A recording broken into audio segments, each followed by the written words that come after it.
This is a video for an Origami Ninja Star, and as you can see, this is actually going to use 2 different sheets of paper.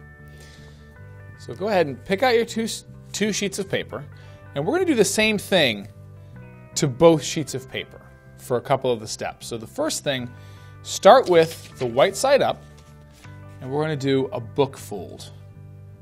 So this is going to be from the bottom side. We're going to fold it up, and make sure it's nice and lined up so that there's no white showing. And you squish it down. Just like that. We're going to do that on both sheets. Now we're going to open those up, and now we're going to do a cupboard fold. So we're going to take the bottom and the top, and we're going to fold both of those exactly into the middle line that we just created. And it'll sort of look a bit like a cupboard or a cabinet. You can sort of see with the way the doors open up like that. We're going to do that on both sheets of paper. Top and the bottom. Next, we're going to fold this in half. So use that first crease that we already had, that we already made. Go ahead and fold those both in half. And that'll give us our 2 bars, just like this. Now, from here, they're going to diverge. They're going to be a little different steps on each one. So make sure you pay really close attention. What we're going to do is the same folds, but they're going to be on opposite on both sides. So make sure you pay really close attention. I'm going to fold the top left over on the left-hand side and the top right on the right-hand side. So they will be the same folds, but you see how they're going in opposite directions like that. So right there at the top, and then do the same thing at the bottom, but this time I'm going to go the bottom right on the left-hand side and the bottom left on the right-hand side.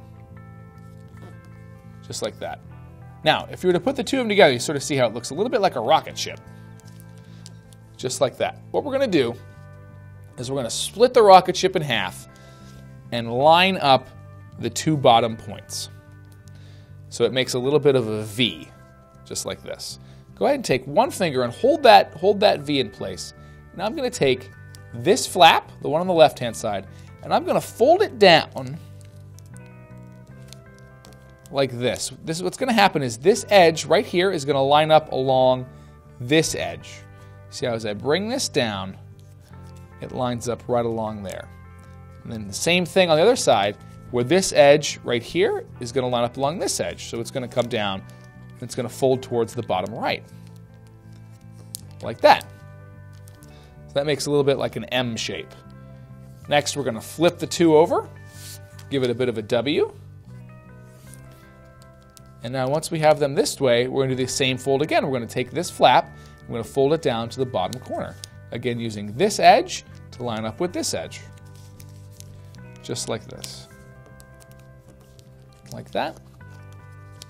And the same thing over here.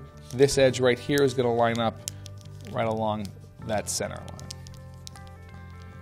Great, so these 2 are the same types of folds, but they're opposites of each other. They're mirror images. So now flip them over. So now you see how this side has 2 triangles and this shape in the middle right there. What's going to happen, and I'll show you how to do it on this one right here first. We're going to take this triangle that's right here and we're going to fold it all the way over. We're going to fold it over the entire model. So along this is the line that's going to be the crease. So this edge is going to come up against this edge. Fold it all the way over, and the same thing on the bottom. This edge up to here. Just like that. Now I'm going to do the same thing on this one. So go ahead and make sure that you push really hard on these. You want to get these nice and flat. They're going to want to pop up like that, but that's okay. Same thing over here. I'm going to fold this edge over and this edge over. So again, it's the same folds, but they look a little different because they're mirror images. Now, what we've got here are 2 units that if you look at them like this, they kind of have a little bit of a C shape to them. What's going to happen is we're going to try and interlock these 2 together. The way that works, take one of them and put it down on the table. This one for me is going to be the purple one. And make sure that the way you have it is with the triangle on this side and the triangle here and then the shape in the middle. So there's 3 shapes on this that's pointed up. If you flip it over and look at it, this is just 2 triangles, so it looks different.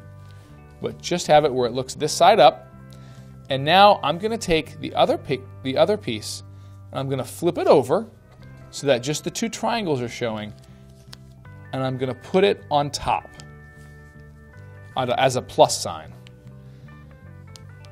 just like this. Now we've got everything lined up, and once you have it right here, these folds that we already made, you see how they're all happy to go that way because we've already creased them down. Go ahead and fold that one down, but when you do, we're going to weave it underneath this big blue triangle. So you see how it comes down and it's been pushed, it's now underneath that blue triangle. So you can sort of weave it under this way, or just pick the triangle up and put it under. And then the same thing here, we're going to fold this one over, but fit it underneath that blue triangle. You see how it makes a nice weaving pattern right there? And it's holding together pretty well at this point. It should get a little bit more stable.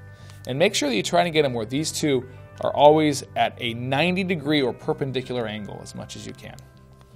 Once we've got this, now we're going to flip the entire model over, and we have the last two steps are the same thing. We're going to use these flaps that come over, and what we're going to do is we're going to weave them underneath those panels. So you see how this blue one fit underneath the purple flap right there. It fits right underneath. And then we've got the last one here. We're going to fold that one up, and now I'm going to weave it underneath the purple one there, just like that. And once you've done that on both sides, that is the completed Origami Ninja Star. I like to do that at the end, but that's the Ninja Star.